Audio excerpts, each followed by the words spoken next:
No ano 96 depois de Cristo, o apóstolo João está preso na ilha de Patmos, porque o imperador pediu que a guarda romana prendesse a todos aqueles que professavam o nome de Jesus Cristo. Estabeleceu-se o culto ao imperador, onde este deveria ser adorado, e aquelas pessoas deveriam dobrar os seus joelhos diante dele. Mas João, ele se negava a fazer isso, a dobrar o seu joelho e adorar alguém que estava no trono humano, pois ele entendia que ele deveria adorar somente aquele que está sentado no alto e sublime trono, e este é o Senhor. Então, João, ele foi preso na ilha de Patmos por não adorar o homem, o imperador. E quando João chegou nessa ilha, ele perdeu toda a sua posse material. Ele perdeu o vínculo com outros irmãos cristãos, ele perdeu o vínculo com a sua família. E ali ele era obrigado a trabalhar nas minas daquela ilha, na condição de um mendigo, vestido de trapos, em chinelas desbotadas. Tudo isso por não adorar o imperador.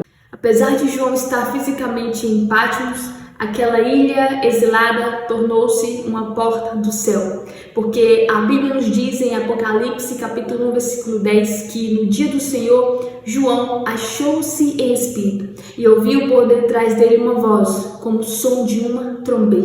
Ali em Patmos, João enfrentou a dor do exílio, mas em espírito ele acessou a sala do trono. Roma até proibiu João de ter contato com seus irmãos, mas não pôde proibir João de ter contato com o céu. O mundo não pode nos proibir de ter contato com o céu. Mesmo preso em Patmos, a porta do céu estava aberta para João. Ele estava longe dos seus irmãos, mas estava perto do Senhor. Deus estava perto de João naquela ilha exilada, porque o mundo não pode proibir de nós termos contato com o céu. Toda troca de turno, João ouviu o som de uma trombeta.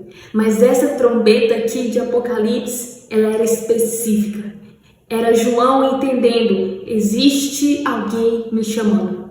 Então, João imaginou, não é a trombeta da troca do turno dos soldados. É uma convocação para eu ir à presença de Deus.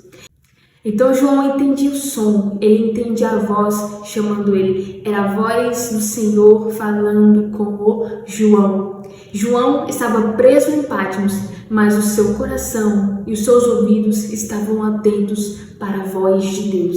João estava preso em Patmos, mas o seu coração e os seus ouvidos estavam atentos para a chamada de Deus. E aqui em Apocalipse capítulo 1, versículo 10, no dia do Senhor, ele se acha em espírito e ouve por trás dele uma forte voz.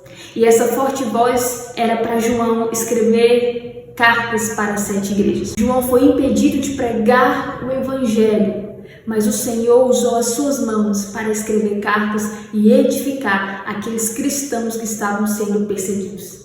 Então, aqui em Apocalipse, no capítulo 1, versículo 12 e 13, a Bíblia diz que João voltou para ver quem falava com ele. E quando ele olhou para ver quem falava com ele, diz o texto, ele viu 7 candelabros, que eram as 7 igrejas. Por que ele não viu Jesus primeiro? Porque primeiro ele teve que ver a igreja. Porque é através da igreja que o homem e a mulher vai enxergar Jesus. E este Jesus que João vai ver é o Cristo glorificado. A imagem que João poderia estar guardando muito em sua mente era o Cristo na cruz, ensanguentado com a coroa de espinhos em humilhação, perdoando os pecadores, ouvindo blasfêmias. Mas agora João vai ver o Cristo glorificado. E esse Cristo glorificado que João vai ver está em Apocalipse no capítulo 1, versículo 13 a seguir. A Bíblia diz que tinha um cinto de ouro ao redor do seu peito. A sua cabeça e seus cabelos eram brancos como a lã. Os olhos como chama de fogo. Os seus pés como bronze polido.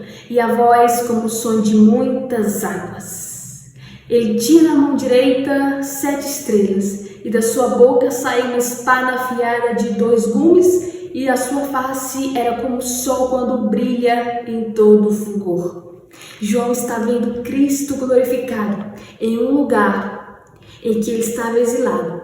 Mas, mesmo que Patmos fosse o fim para João, ele saberia que ele estava tendo um chamado para a vida, porque estaria se encontrando com o Salvador. Patmos foi um local onde Cristo esteve presente com João, porque lá em João 19, a Bíblia diz: Pedro negou, Judas traiu, o restante fugiu, mas João permaneceu perto da cruz, no momento de dor e humilhação de Cristo. Era João deixando claro para Jesus, mesmo na dor, na cruz, na humilhação, eu não vou te abandonar. Agora João está abandonado, está no momento de dor e aflição, então aparece Jesus para João como Cristo glorificado. Agora aqui era Cristo deixando claro para João: João, quando eu estava no meu momento de dor, na cruz, na humilhação, você não me abandonou, pois também não é no seu momento de dor, de aflição, não é em Patmos que eu irei te abandonar. Jesus nunca te abandona, mesmo nos momentos mais difíceis dessa vida. Ele está com você. Não abandone Jesus por nada. Mesmo na dor, na aflição, continue com Jesus, porque Ele nunca te abandonou. Pelo contrário, Ele sempre te amou e sempre esteve ao seu lado.